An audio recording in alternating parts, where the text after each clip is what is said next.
So this is a video I wanted to make now for a while, because I've seen this as a common complaint among people that buy older or classic cars, is that they can't see to drive at night. And a lot of people blame it on just the style of these headlights, these sealed beam headlights most classic cars have.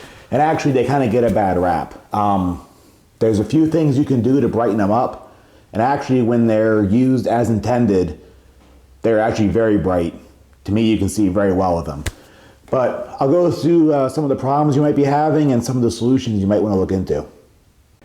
Before we get too far, there's two things I have to tell you. First thing is, when I just sat in this car, I sat on the hood latch. It was uncomfortable. That's why I've shifted myself over to here. I'm not quite centered in the car anymore. The second thing you need to know is this video is brought to you by Brunt, the brand that is transforming workwear. Brunt sells high-performing workwear at honest prices. They sell high-quality work boots and work apparel designed with real workers, built with the best materials and technology. Brunt sells work boots you can count on. For the past month, I've been wearing these bad boys, called the Ring.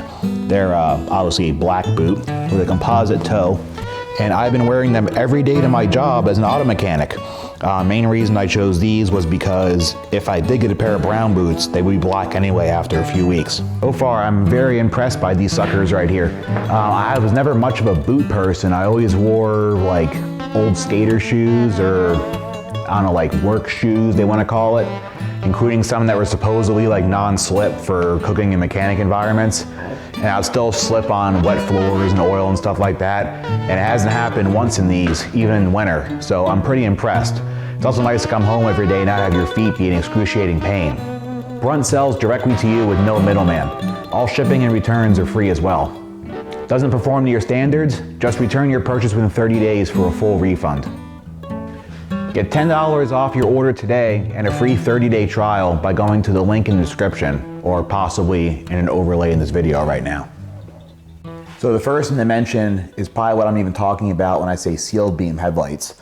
Prior to like, I'm gonna say the 1980s to early 90s, all cars used I should say most cars, I'm sure there's some that didn't, but they used a sealed bulb like this. So when your headlight goes bad, you change this whole thing.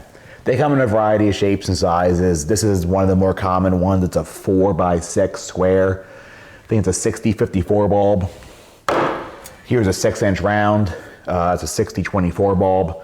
But there's smaller rectangle ones, there's smaller circular ones, etc. Some of them are getting kind of hard to find, but these are the two most popular ones you see. In fact, these are still used in, well, they were in Wranglers, like Jeep Wranglers up until a few years ago, still use these round style sealed beam headlights. So these are pretty readily available yet. So people automatically assume that these suck. And really, you couldn't be farther from the truth. What they call the composite headlights, the ones where you just change the bulb in the rear of the housing. The problem with a lot of them is that, at least in the US, the lenses are plastic and they tend to get like brown, yellow, and it decreases your visibility. So one of the nice things about these seal beams are every time your bulb goes out, you get a fresh lens. Now, generally these are glass. I've seen some that are plastic, but those are kind of rare. So first of all, you get a nice clean lens every time. And these, because they're glass, won't yellow, won't deteriorate really. So there's one strong point. The first issue you'll have is that if you compare perhaps the bulb in your car to one on the shelf, here's an ancient one. This bulb is probably from the 1960s, at least, could possibly be older. And if you look, you can't see on camera, if you were to look inside this glass, this is actually the light bulb itself. And inside of here is a filament. So this entire thing is the, whatever you want to call it, it's filled with a vacuum or an inert gas or whatever the headlight bulbs are filled with. And the filament actually lights off inside of it. You go to a more modern headlamp, like this is a relatively new one, and if you look inside of them, you will actually see that it has a modern halogen bulb buried in here. So really this isn't even like a sealed beam bulb, it's actually already like a composite replacement, but at least they give you the glass. So basically I think they just put in like a 9003 bulb and it's hard soldered into this. You still change the whole thing, but just by going to the parts store and getting a new light bulb might fix a lot of your problems. If you're still dealing with one of these ancient ones that don't have the halogen bulb inside of them, just getting one off the shelf might fix a lot of your problems right there. But there's more to it than that. Let me show you what I have found to be the primary issue with older cars and their lighting systems. Well, we're getting serious now because the multimeter's out. But I will now show you what the biggest problem that I find seems to be. So first of all, let's test what our battery voltage is right at the terminals here. So right at the battery, I have 12.19 volts. So good enough. Now you might think that's where your headlights are going to get. And guess again. So I have the headlights on, and here's the headlight plug. So let's see what voltage our headlights are getting by the time that the voltage goes all through the wiring harness, through the headlight switch, through the antique fuse boxes and all that. Waiting for it to stabilize here. It is getting 11.54 volts. And the headlights in this truck were actually pretty decent. And I'm still getting that. Oh, now it's up to 11.84. So still, you're losing a bit of voltage. Now, if you want to actually double check things, being this close to the battery is kind of handy. You can check to see if your ground is what sucks. 12.08 at the ground. Or if it is your positive. Maybe it's both. 12.06. So really both of them aren't that great. So what I normally do to solve this is I run a new ground right to the body itself. I'll show you what I mean. Okay, we're here on the driver's side. We can see a bit better. I already have the headlamp unplugged right here. So if you trace your wires back, see what's what, usually your grounds are not going to be individual. On this truck, all the lights in this corner of the truck ground to this bolt right here. So it's already pretty close. Now your best bet is going to be to go to an auto parts store and get new pigtails for the headlights. They should be out in the aisle. Don't look them up by vehicle. If you have a single headlight like this where it's the square, I mean the rectangle or the round like I just showed you, it's a 9003 connector. It's the 3-prong that looks like this. Even though that's a modern bulb, that will plug right in. So you're going to get a good connection right there. Then what I would normally do is take the ground wire and run it as close to the headlight as possible and just fire it right in. Pretty much how I did in the factory here. The problem is a lot of cars are not this simple of a ground. You'll have the entire harness grounded at one point and it's trying to go back 4 or 5 feet to get back to the actual headlights. So you're going to lose a lot of voltage through that. Just doing that and putting a set of modern replacement headlights in seems to work great.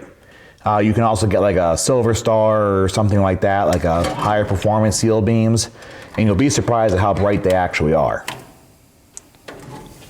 Now the other solution is you can actually run a relay to your headlamps. Some cars might have them factory. What you want to do is make as short of a shot from the power from your battery to your headlights as possible. That's going to get you the most voltage. Obviously you lose power over the length of the wire because of the amps and such and magic. You just have to do this yourself. But the nice thing is that someone actually started making this. I don't know how many companies make it. I found this on Amazon. It's like a headlight relay kit, they just called it. And this one actually is pretty neat. I didn't even realize that I ordered this like a year ago and just opened the box now, so whatever. These 2 yellow plugs are your actual headlight plugs. Like you can see, as I said, the replacement ones, even though it's for a 9003 headlight, they'll plug right into the seal beams. And just as I said, they each have their own ground. This blue wire uses ground something near the headlight. You'll notice it grounds them both individual, which is good. Then you take this black plug, in this case, and this will plug into your original headlight harness. So this actually gets the command from your headlight switch of like when your high beams are on, when your low beams are on, etc. There's 2 relays, and then there is a fused hot wire, which you run directly to the battery. This one's a little narrow for this truck, but I can kind of plug it in and give you a little idea of what it's doing. Okay, so I quickly just laid this harness in here and just kind of clamped to the battery to show you what's going on. So if you can see, it plugs right into the original harness with that black plug. It only has one plug, it's headlights, so it really doesn't matter. They don't work individually. If one works, they'll turn both on. You just need a trigger wire, which is basically all the black plug is doing. Then the yellow plug, in this case, is the actual plug that goes into your headlight. So let's take measurements again here, now that this relay kit is installed.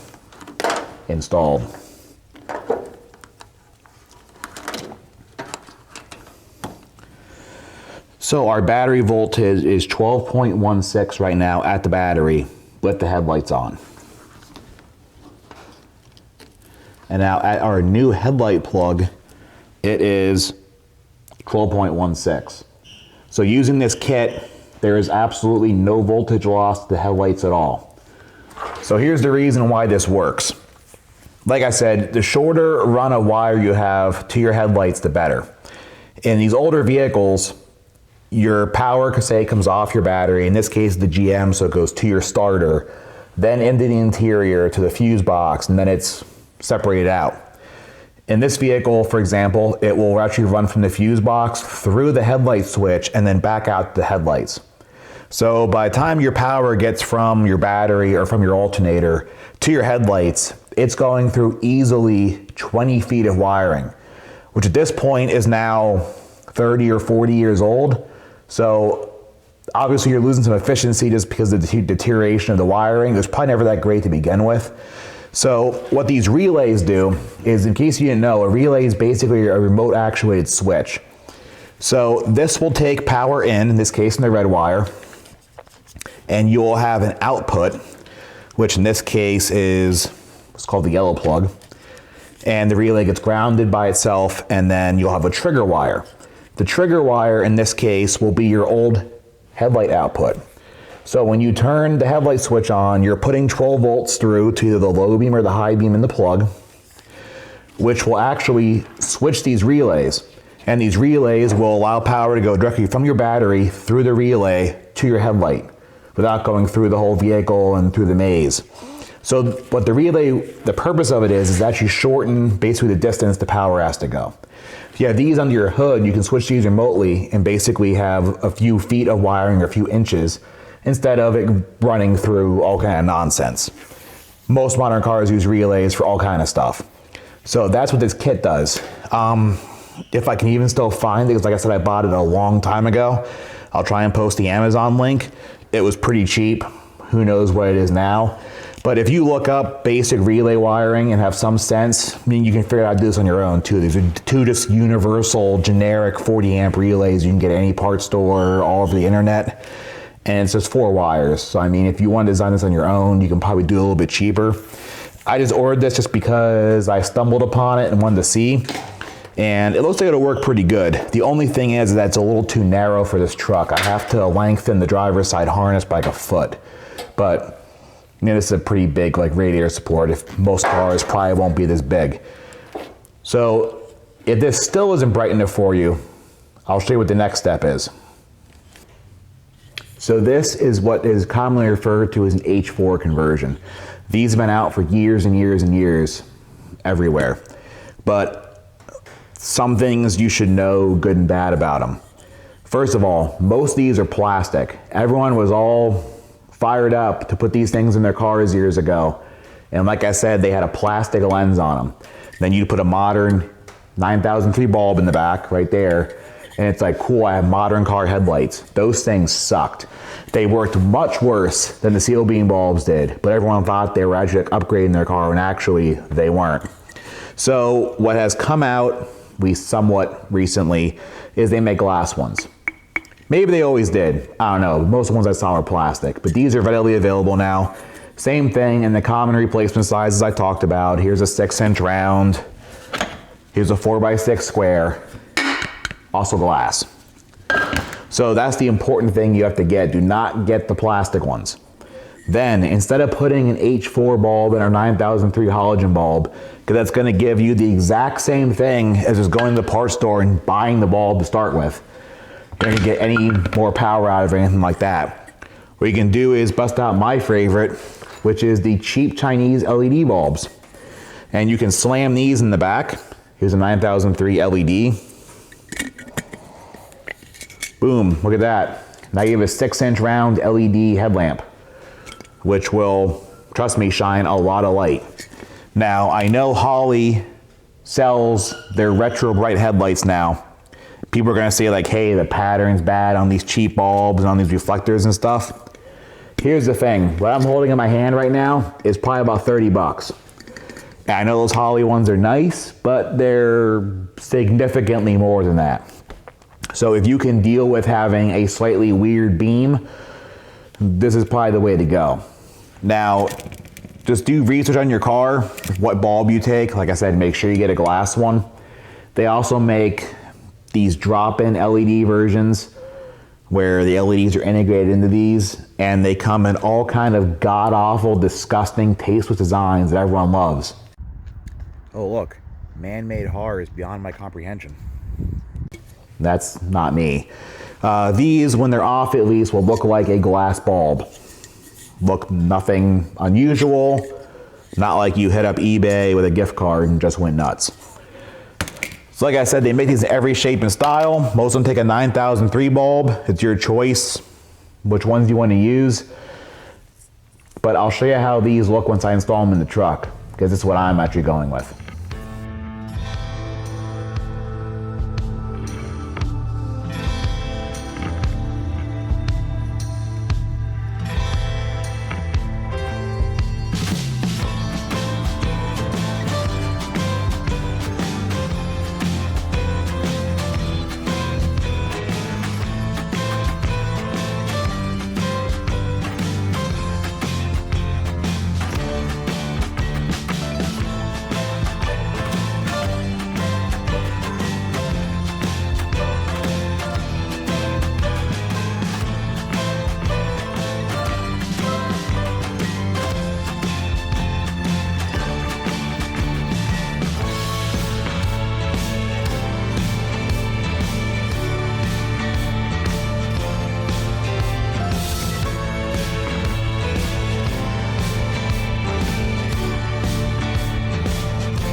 Well, here's the finished product. As you can tell, still basically looks like a stock truck. No creepy alien bug-eye looking headlights, anything like that. No. So I'm gonna turn them on now, which I'm gonna do from under the hood because of course my headlight switch is broken. But in this case, it's convenient. Boom. Look at that, light. Let me show you what it's like in the dark. Here you go. Those are definitely decently bright. I know this never shows up on camera very well, but I'll do the old panoramic wall shot here like I did in the other LED video. And yeah, they're pretty bright. So there you go. I hope at the very least you found this video somewhat helpful. I know I hear lots of people complaining about driving their old junk like this at night and how they can't see anything with this. Any of the things I mentioned in this video, you'll be able to see pretty well. Nice thing is too, is that I think every different solution I've shown in this video, like the whole project at the time of this filming, won't even cost you $100. Usually much less, probably like $50 or $60, and you'll be able to have good working headlights. So like I said, hopefully this was helpful. Thanks for watching.